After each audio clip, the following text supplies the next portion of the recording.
Hi friends, welcome back to my channel. हम लोग deal कर रहे थे पीजीबीपी को लेकर और प्रीवियस क्लास में हम सेक्शन 43(1) एक्चुअल कॉस्ट को लेकर डील कर रहे थे। आज हम उसी को लेकर आगे जाएंगे। आज उसी कंसेप्ट को थोड़ा सा ऐड ऑन करेंगे उस कंसेप्ट में। Today is day 17 and we are dealing with section 43(1). हम लोग एक्चुअल कॉस्ट को लेकर डील कर रहे थे और आज हम लोग डील करेंगे एक्सप्लेनेशन 8 टू सेक्शन 43(1). इसके साथ साथ कुछ ICDS 5 के कुछ रिलेवेंट टॉपिक है, हम लोग उसको भी डील करेंगे। तो so stay till the end. और फ्रेंड्स, ये मेरे जो वीडियोज है वो आपके कंसेप्ट को ऐड ऑन करेंगे। आप जहां कहीं भी पढ़ते हो अच्छी बात है, बट आप मेरे चैनल को सब्सक्राइब करो, चैनल पे मेरे वीडियोज को देखो, ये आपके कंसेप्ट्स को ऐड ऑन करेंगे। That guarantee I am giving you. So without taking much time, I just start my class. देखिए क्या होता है, मैंने आपको क्या कहा था कि सेक्शन 43(1) एक्चुअल कॉस्ट को लेकर डील करते हैं। एक्चुअल कॉस्ट में क्या हुआ था कि ये बहुत ही सिंपल सेक्शन हुआ करता था, बट एसएससी ने टैक्स प्लानिंग इस तरीके से की है कि गवर्नमेंट को इस टैक्स प्लानिंग को नलीफाई करने के लिए एक्सप्लेनेशन पर एक्सप्लेनेशन ऐड करते रहना पड़ा।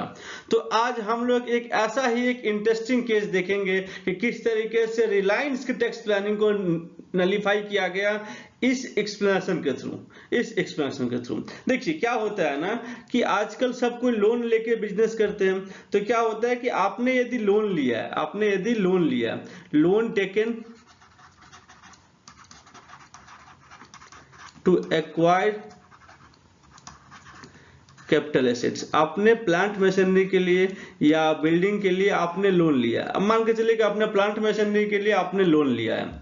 तो लोन जब लोगे तो लोन का इंटरेस्ट का ट्रीटमेंट क्या होगा, आज हम लोग उसी को डील करने वाले हैं। जो आपका इंटरेस्ट होगा लोन के ऊपर, जो इंटरेस्ट होगा वो क्या डिपेंड करे। देखिए इंटरेस्ट का क्या होगा, यदि ये interest before commencement of business है या बिफोर कमर्शियल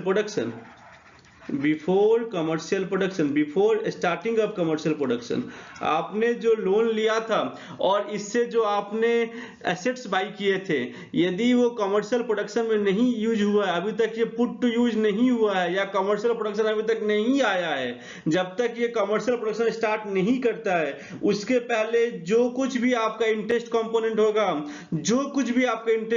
होगा वो कैपिटल में ऐड हो जाएगा, वो उस एसेट्स के एक्चुअल कॉस्ट में ऐड हो जाएगा, वो WDV के वैल्यू को इंक्रीज कर देगा। तो देखिए क्या होता है इसमें, before commencement of commercial production जब होता है तो उस केस में क्या होगा, this type of interest need to be capitalize, ये इंटरेस्ट कैपिटलाइज करना पड़ेगा, एडेड टू WDV,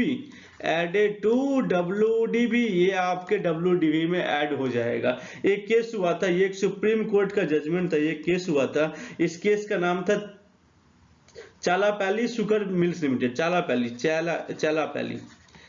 नाम याद करने की आवश्यकता नहीं, आप लोग समझ के रखिए। एक ऐसा केस हुआ था, ये सुप्रीम कोर्ट के जजमेंट थे, उसमें कहा गया था कि जो कुछ भी इंटरेस्ट है उस पीरियड से रिलीवेंट है जब आपने कमर्शियल प्रोडक्शन स्टार्ट नहीं किया था, उस पीरियड के इंटरेस्ट को आपको कैपिटलाइज करना पड़ेगा और आप उसको WDV के वैल्यू में ऐड कर दोगे। ये तो हो गया before commencement of production. After commencement of production क्या होगा, देखिए पहला, इसके पिछले मैंने डील किया था कि जब बिफोर कमेंसमेंट है तो जो भी इंटरेस्ट कंपोनेंट है वो WDV के वैल्यू में ऐड हो जाएगा। यदि इंटरेस्ट है, interest on loan taken for acquiring of capital assets, आपने लोन टेकन किया था, तो बिफोर तो आपको समझ में आ गया। अब मैं कहता हूं after commencement of commercial production, commercial production जब आपने स्टार्ट कर दिया, बिफोर में तो कोई डाउट ही नहीं है, बिफोर में तो कोई डाउट ही नहीं है, एस्टैब्लिशमेंट जजमेंट है sugar ply finance limited, sugar ply mills limited के, तो उसमें तो कोई डाउट ही नहीं है। और एक्ट में, और ये नॉर्मल सी बात है, ये कॉमन सी बात है कि जब तक वो पुट टू यूज नहीं हुआ है, जब तक कमर्शियल प्रोडक्शन में वो नहीं आया है, तब तक तो वो आपका कैपिटलाइज ही होगा, इसमें कोई डाउट नहीं है। आफ्टर कमेंसमेंट ऑफ प्रोडक्शन में क्या होगा, आफ्टर कमेंसमेंट ऑफ प्रोडक्शन में क्या होगा, इस केस में क्या था, लॉ साइलेंट था, लॉ साइलेंट था, लॉ कुछ नहीं बोला। तो आप क्या करोगे बताइए, नॉर्मली क्या किया जाएगा, नॉर्मली क्या क्या किया जाएगा, जो इंटरेस्ट होगा उसको आप कहाँ ट्रीट करोगे, रिवेन्यू में या कैपिटल में, रिवेन्यू में या कैपिटल में, या capital in the sense actual cost को ऐड कर देगा, एक्चुअल कॉस्ट में ऐड कर देगा। इस मैटर को लेकर लॉ साइलेंट था, इस मैटर को लेकर लॉ साइलेंट था। नॉर्मली क्या करते हैं, नॉर्मली क्या करते हैं लोग, इसको रिवेन्यू रिकॉग्नाइज करते हैं, नॉर्मली क्या करते हैं, रिवेन्यू रिकॉग्नाइज करते हैं, क्योंकि ये तो कॉमन सी बात है कि जब कमर्शियल प्रोडक्शन स्टार्ट हो गया तो वो जो आप इंटरेस्ट पे कर रहे हो, आप चाहोगे कि वो इस साल के इनकम से एडजस्ट हो जाए, अच्छी बात है। आप सभी के सभी एसएससी ऐसे ही करते थे, बट एक बंदा ऐसा था जो ऐसा नहीं किया, वो था रिलायंस। रिलायंस ने क्या किया, रिलायंस ने क्या किया, धीरू भाई अंबानी जी ने क्या किया, धीरू भाई अंबानी जी ने इसको एक्चुअल कॉस्ट में ऐड कर दिया। और रिलायंस के इस प्लानिंग से, रिलायंस एक जीरो टैक्स पेइंग कंपनी बन गई। रिलायंस के इस प्लानिंग से रिलायंस ने नॉर्मली रिवेन्यू में नहीं दिखा के उसको एक्चुअल कॉस्ट में ऐड करना स्टार्ट किया। Since the law is silent on this matter, law इस पर साइलेंट था। और रिलायंस ऐसा क्यों किया, सोचिए, रिलायंस ने, धीरू भाई अंबानी जी ने ऐसा क्यों किया होगा, बहुत तेज दिमाग के थे, ऐसा क्यों किया होगा, क्योंकि इस प्लानिंग के कारण पूरा का पूरा Reliance zero tax paying company बन गया। Reliance zero tax paying company बन गया। क्या होता है, रिलायंस क्या करती है, रिलायंस कैपिटल इंटेंसिव प्रोजेक्ट लगाती है जिसमें ह्यूज पैसे की आवश्यकता पड़ती है, जिसमें ह्यूज पैसे की आवश्यकता पड़ती है। और नॉर्मली बिजनेस के लॉसेस होते रहते हैं, नॉर्मली बिजनेस के लॉसेस होते रहते हैं। यदि इसको इंटरेस्ट कंपोनेंट को रिलायंस रिवेन्यू में दिखाती तब तो उनका बिजनेस लॉस आता। यदि इंटरेस्ट कंपोनेंट को रिलायंस रिवेन्यू में दिखाती तो क्या होता, बिजनेस लॉस होता। और बिजनेस लॉस की एक लिमिट होती है कि 8 इयर्स तक ही वो कैरी फॉरवर्ड होंगे, 8 इयर्स तक ही वो कैरी फॉरवर्ड होंगे।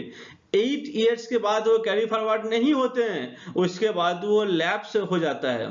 तो रिलायंस ने देखा कि यदि वो बिजनेस लॉस डिक्लेयर करते हैं, since Reliance capital intensive project को लगा देते, ह्यूज प्रोजेक्ट को लगा देते, बिजनेस स्टार्ट करने के बहुत दिनों के बाद, 10-12 साल के बाद या 5-6 साल के बाद वो कंपनी कभी प्रॉफिट में आती थी। तो ऐसे केस में यदि रिलायंस इसको रिवेन्यू में लेके जाता तो क्या होता, रिवेन्यू के उसके जो लॉसेस एक्यूमुलेट होते और 8 इयर्स के बाद कहीं ना कहीं जाके वो लैप्स हो जाता। लेकिन रिलायंस ने क्या प्लानिंग किया, रिलायंस ने इसको WDV में ऐड कर दिया, रिलायंस ने इसको एक्चुअल कॉस्ट में ऐड कर दिया और उसके ऊपर डिप्रिसिएशन क्लेम करना शुरू कर दिया, उसके ऊपर डिप्रिसिएशन क्लेम करना शुरू कर दिया। आप लोग को पता होगा कि डिप्रिसिएशन का जो क्लेम होता है वो इनडिफिनिट पीरियड के लिए होता है, जो डिप्रिसिएशन का क्लेम होता है वो इनडिफिनिट पीरियड के लिए होता है।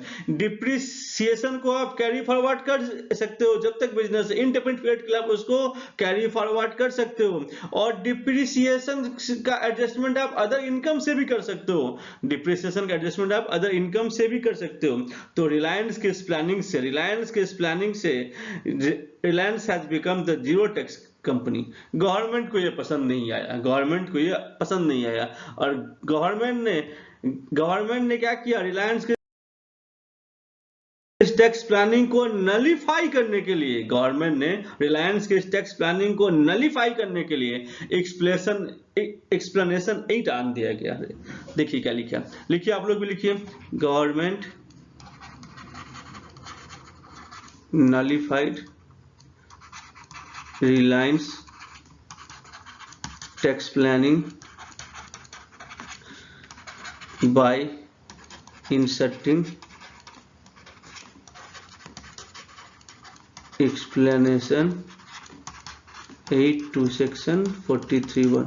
देखिए एक्सप्लेनेशन 8 में क्या लिखा गया, एक्सप्लेनेशन 8 में क्या लिखा गया, एक्सप्लेनेशन 8 में सिंपली वे में ये लिखा गया है कि जो भी इंटरेस्ट पोस्ट कमेंसमेंट पीरियड का होगा, आफ्टर पुट टू यूज होगा, वो रिवेन्यू एक्सपेंडिचर का पार्ट होगा, वो रिवेन्यू एक्सपेंडिचर का पार्ट होगा। देखिए क्या लिखा गया एक्सप्लेनेशन 8 में, क्या लिखा गया।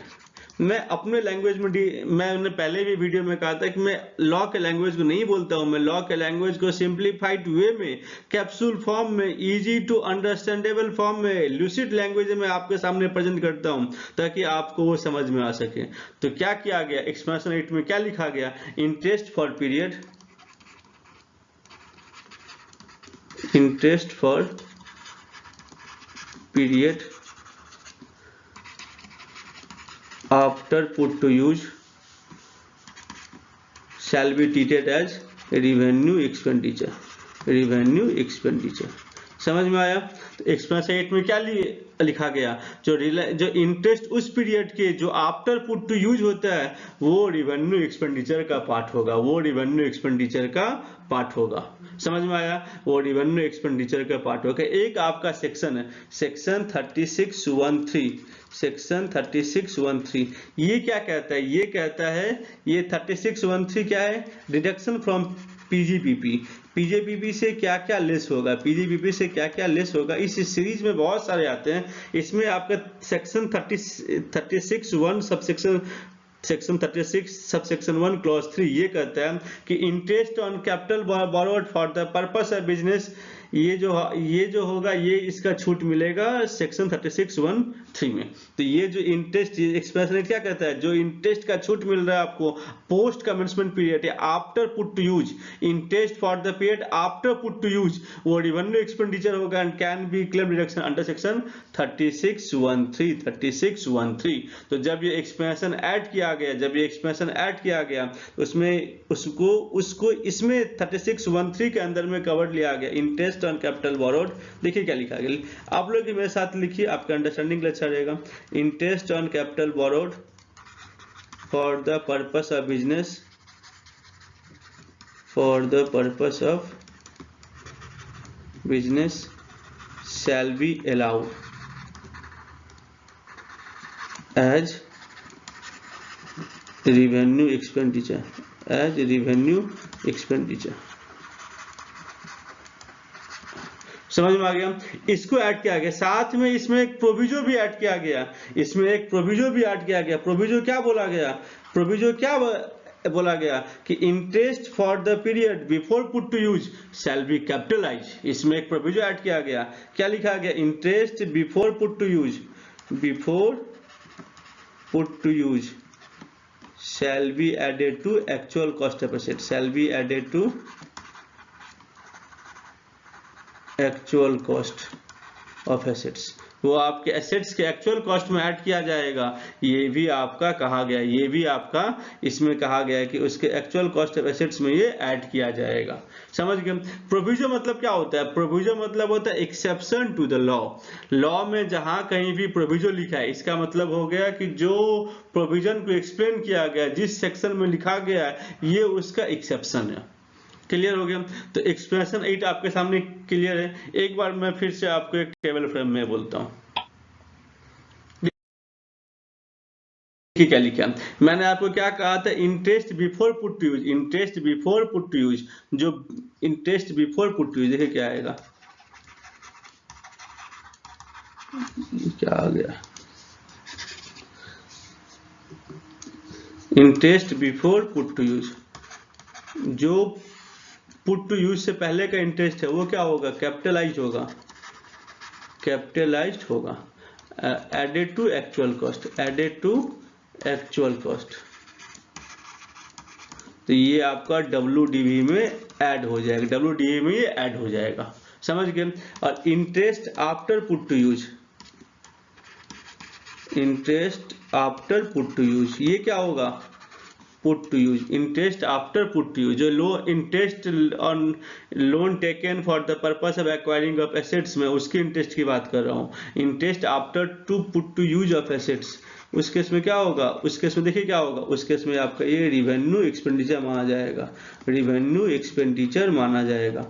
और डिडक्शन किसमें मिलेगा, डिडक्शन मिलेगा सेक्शन 36(1)(3) में, 36(1) क्लॉज 3 में। समझ गए। तो ये आपका टोटल आपका इंटरेस्ट का कहलाता है, ये टोटल इंटरेस्ट का कहलाता है। Interest before put to use capitalise, interest before put to use capitalise, interest after put to use revenue expenditure under section 36(1) subsection 3 clause 3। आइए अब कुछ करते हैं आईसीडीएस के प्रोविजन को लेकर। आप नेक्स्ट में करते हैं आईसीडीएस के कुछ प्रोविजन को लेकर। देखिए आईसीडीएस में क्या लिखा गया था। आईसीडीएस क्या होता है, income computation and disclosure standard. ICDS 5 जो आपका रिलेटेड है, related to tangible fixed assets, related to tangible fixed assets. ICDS 5 क्या कहता है, आईसीडीएस 5 क्या कहता है, देखिए आईसीडीएस 5 क्या कर रहा है। कुछ ऐसे होते हैं कि जब हम लोग किसी प्रोजेक्ट को स्टार्ट करते हैं, जब हम लोग कोई नया कंपनी स्टार्ट करते हैं, तो जितने भी एक्सपेंसेस होते हैं जो वो आपका एक्चुअल कॉस्ट में ऐड कर देता है, वो आप, क्योंकि मैंने कमेंसमेंट ऑफ प्रोडक्शन से पहले मैंने किया था, तो क्या होता है ना, कुछ ऐसे होते हैं जो जनरल एडमिनिस्ट्रेटिव नेचर के लिए, जो जनरल एडमिनिस्ट्रेटिव नेचर के हैं, जिसका प्रोडक्शन से कोई रिलेवेंट नहीं है। नया कंपनी स्टार्ट किए हैं और उसमें जो भी नया प्रोडक्शन शुरू होने से पहले जो भी खर्च कर रहे हैं, हम लोग क्या करते हैं, जो आपका कमेंसमेंट ऑफ प्रोडक्शन से रिलेवेंट है सब उसमें ऐड होते जाता है, एक्चुअल कॉस्ट में ऐड होते जाता है। लेकिन कुछ एक्सपेंसेस ऐसे होते हैं जो जनरल एडमिनिस्ट्रेटिव एक्सपेंसेस हैं ड्यूरिंग प्लांट सेटअप। जब ये प्लांट सेटअप कर रहे थे उस टाइम में, जो प्लांट सेटअप कर रहे थे वो उस टाइम की बातें हैं। ये क्या होगा, ये एक्चुअल कॉस्ट में ऐड नहीं होगा। जो आपका स्पेसिफिक एक्सपेंडिचर है, जो उस, मान लीजिए आपने एक नया प्लांट बैठाया है, तो उस प्लांट के लिए आपने कुछ इंजीनियर्स को बैठाया या इरेक्शन किया या उस प्लांट को आप एस्टैब्लिश किया, तो जो कुछ भी खर्च कर रहे हो उस प्लांट को ऑपरेशन में लाने के लिए, प्लांट को ऑपरेशन में लाने के लिए जो कुछ भी आप खर्च कर रहे हो वो सारे के सारे उसके WDV में, उसके एक्चुअल कॉस्ट में ऐड हो जाएंगे। लेकिन कुछ खर्चे ऐसे हैं तो जो जनरल एडमिनिस्ट्रेटिव नेचर के हैं, जो एडमिनिस्ट्रेटिव, कोई पेरोल बना रहा है, कितने एम्प्लॉय, एक अलग सेटअप है। जो आपका जनरल नेचर है, जो स्पेसिफिक नहीं है, जो उसी प्लांट के लिए काम किया जा रहा है, जो जनरल होते हैं, ये क्या होते हैं, ये आपका will not be allowed, general administrative expenditure will not be allowed to be will not be allowed to be added in actual cost, to be added in actual cost। मतलब आप उसको एक्चुअल कॉस्ट में add नहीं करोगे, वो normal expenditure होगा और उसका रिवेन्यू में ट्रीटमेंट होगा और उसका खर्चा माना जाएगा। ये आपका आईसीडीएस 5 कहता है, ये आपका आईसीडीएस 5 कहता है। इसके अलावा क्या होते हैं, कुछ टेस्ट रन होते हैं। मान लीजिए कोई नया कंपनी आता है, कोई नया प्रोडक्ट मार्केट में आता है, तो मार्केट में प्रोडक्ट ऐसे ही नहीं आ जाता है। जब जिलेट कंपनी आई थी, सेविंग वाली जिलेट, जब जिलेट कंपनी आई थी तो 3 साल तक प्रोडक्शन रन हुआ था।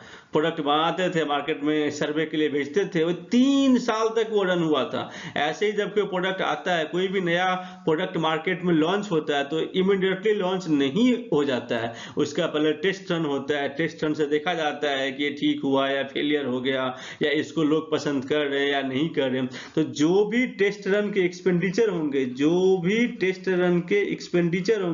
ये टेस्ट रन क्या होता है, इसको टेस्ट रन को हम कॉमर्शियल प्रोडक्शन नहीं कह सकते हैं। टेस्ट रन जब कामयाब होता है उसके बाद ही कमर्शियल प्रोडक्शन स्टार्ट होता है। तो जो भी टेस्ट रन के एक्सपेंडिचर है, ये क्या होंगे, ये आपका एडेड टू एक्चुअल कॉस्ट, वो एक्चुअल कॉस्ट में ऐड हो जाएगा। बिकॉज अभी तक वो एक्चुअल कॉस्ट ऑफ एसेट्स, अभी तक वो प्लांट मशीनरी स्टार्ट नहीं हुआ है, अभी तक कमर्शियल प्रोडक्शन स्टार्ट नहीं हुआ है। तो क्या हो गया, आप क्या करोगे, जो भी टेस्ट रन के एक्सपेंसेस है उसको आप एक्चुअल कॉस्ट में ऐड कर दोगे, वो आपका एक्चुअल कॉस्ट का पार्ट होगा।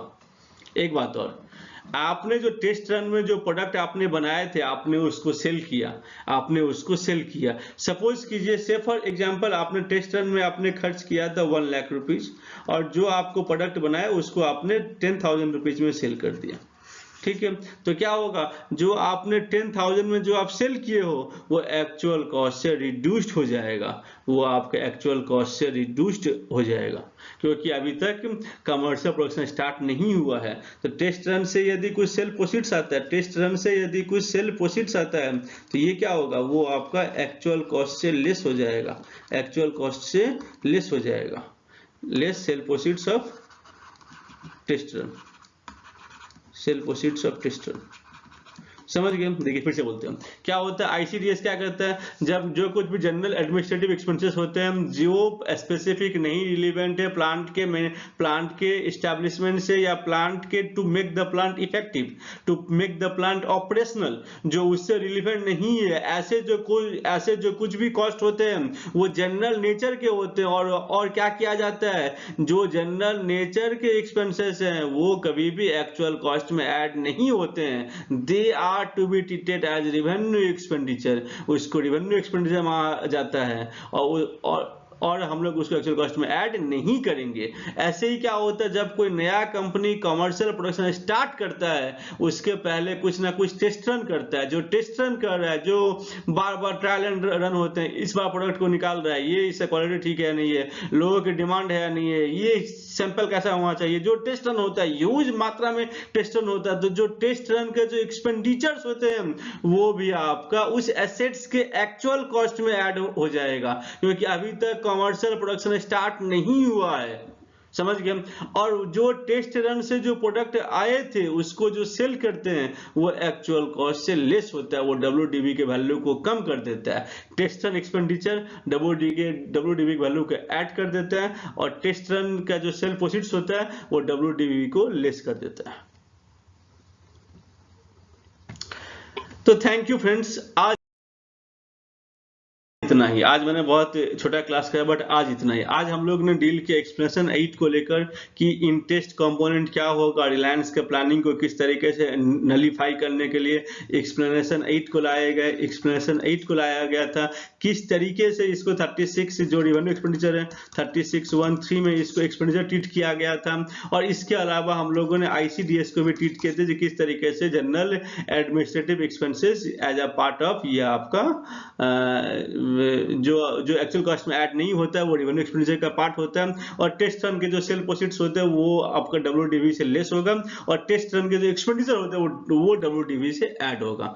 Thank you for today friends. आपको ये क्लास कैसा लगा? Please give your comment in the comment box. I love to read your comment and give reply on that. Thank you friends. Thank you very much.